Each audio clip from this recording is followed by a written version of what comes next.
وَإِذْ وَعَدْنَا مُوسَىٰ 40 لَيْلَةً، مفسرین لکھتے ہیں ذی قعد کا پورا مہینہ اور ذی الحج کے 10 دن. پہلے حکم تھا 30 دن کا، اور اس کے بعد یا تو حضرت موسیٰ نے مسواک کی جبکہ اس کی اس وقت اجازت نہیں تھی، یا ویسے اللہ نے محبت کی گڑیاں بڑھا دی. محبت تو بڑھتی رہتی ہے تو اچھا ہوتا ہے. اللہ تعالیٰ نے کہا اے موسیٰ 10 دن اور صحیح. سبحان اللہ. مولانا الیاس صاحب کے دوست تھے سید عبدالحی، جو ابو الحسن علی ندوی کے والد، بے انتہا بڑی دوستی. تو سید عبدالحی مولانا الیاس سے ملنے گئے. مولانا الیاس صاحب 1 ہفتے ٹھہرے. مولانا عبدالحی نے کہا کہ چلو مولانا الیاس تبلیغ کر رہے ہیں، میری وجہ سے رک گئے. اور انہوں نے ایک شعر پڑھا. مولانا الیاس نے 1 مہینہ مزید ان کو روک لیا اپنے پاس کہ جانے نہیں دوں گا. ایسے محبت و تعلق. آج لوگ تعلقات بھی اپنی خود غرضی کا تابع رکھتے ہیں. صبح و شام ان کے حالات و اخلاق تبدیل ہوتے ہیں. یاد کرو جب ہم نے وعدہ لیا حضرت موسیٰ سے 40 راتیں پورا کرنے کا، حضرت تشریف لے گئے، مہینہ پورا ہوا، 40 دن ہو گئے. ثم اتخذتم العجل، پھر تم نے بنایا بچڑے کو معبود. عجل کہاں، الہن نہیں کہا، کیونکہ ذکر القبیح ترک افضل ہے. قبیح کا ترک افضل ہے. پھر بنایا تم نے بچڑے کو یعنی الہ، حضرت کے کوئی طور پر جانے کے بعد وَأَنْتُمْ ظَالِمُونَ، تم بڑے بے انصاف ہو. سب سے بڑا ظالم مشرک اور بدعتی. ثُمَّ عَفَوْنَا عَنْكُمْ مِنْ بَعْدِ ذَلِكَ، پھر معاف کر دیا ہم نے تم کو اس کے بعد بھی. لعلکم تشکرون، تمہیں شکر کرنا چاہیے. وَإِذْ آتَيْنَا مُوسَى الْكِتَابَ، اور ہم نے دی حضرت موسیٰ کو کتاب، والفرقان اور معجزات. حضرت کے 9 معجزات تھے.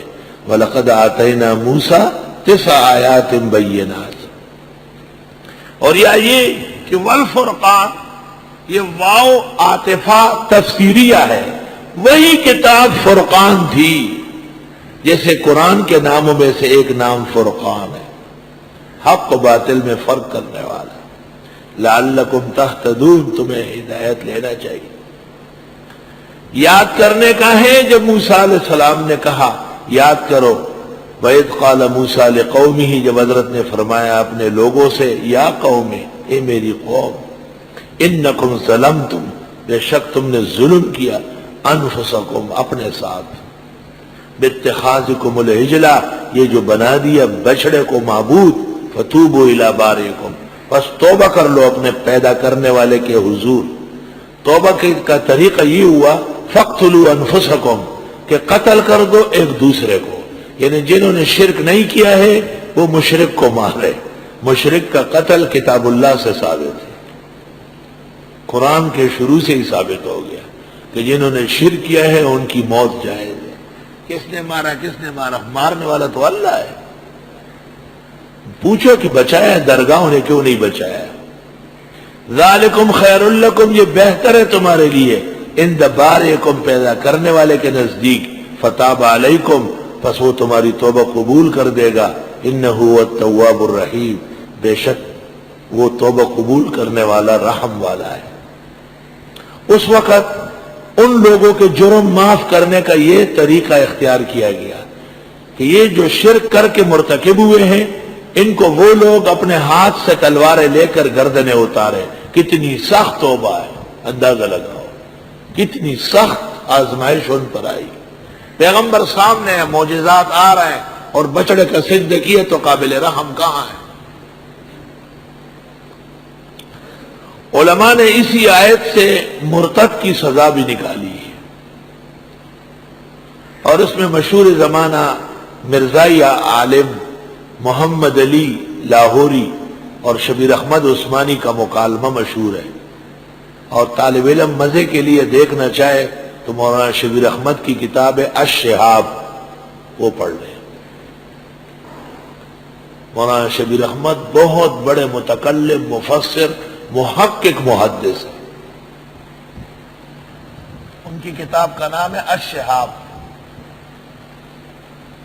یہ آیت مولانا نے پیش کی ہے مرزائیوں کے قتل کے لیے کہ واجب القتل ہے، تو محمد علی لاہوری نے اعتراض کیا ہے کہ یہ تو قبولی توبہ ہے۔ اس کا مولانا نے اس میں جواب دیا، میں دوبارہ غور کروں گا۔ وَإِذْ قُلْتُمْ يَا مُوسَىٰ، یاد کرو جب تم نے کہا اے موسیٰ لَن نُؤْمِنَ لَكَ، ہم ہرگز ایمان نہیں لائیں گے آپ پر، حَتَّىٰ نَرَى اللَّهَ جَهْرًا، یہاں تک کہ دیکھ لے اللہ کو کھلی آنکھوں سے۔ موسیٰ علیہ السلام ان کو لے گئے تھے اللہ کی باتیں سنانے کے لیے، انہوں نے کہا نہ پتہ نہیں کون سی آواز آ رہی، دکھا دے خدا۔ یہ بے ادبی تھی۔ ایک بجلی آئی اور فاخذتکم الصاعقہ، بس آن پکڑا تم کو بجلی کے جھٹکے نے، وانتم تنظرون، اور تم دیکھتے ہی رہ گئے، سب مر گئے، لاشیں پڑی ہوئی ہیں کوئی توڑ کے نیچے۔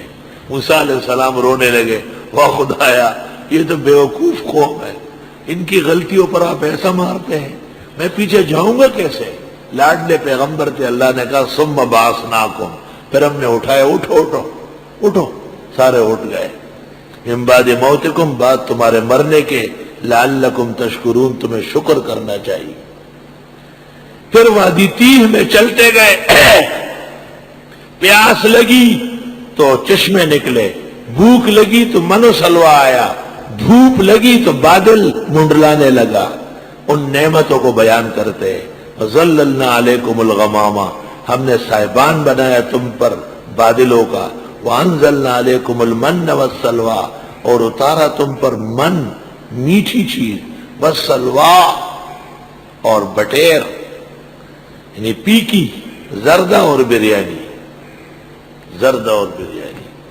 سرحد والا وہی حلوہ اور چرک، من حلوہ میٹھا اور سلوہ چرک، بٹیر تو ہے ہی روایات میں، اور میمن لوگ کہتے ہیں زردہ اور بریانی۔ ان کے ہاں رواج ہے زردہ پہلے کھا لیتے ہیں، حالانکہ پہلے ذکر ہونا دلیل نہیں ہے، کیونکہ قرآن کریم میں ہے کہ حضرت مریم کے لیے پہلے پانی کا انتظام ہوا، پھر کھجور کا، لیکن پھر حکم تھا کلی وشربی، کھاؤ پہلے پیو بعد۔ کلوا من طیبات ما رزقناکم، کھاؤ صاف ستھری چیزیں جو ہم نے تمہیں دی۔ وما ظلمون، انہوں نے ہمارا کچھ نہیں بگاڑا، ولکن کانوا انفسهم یظلمون، یہ اپنے ساتھ خود ظلم کرنے لگے۔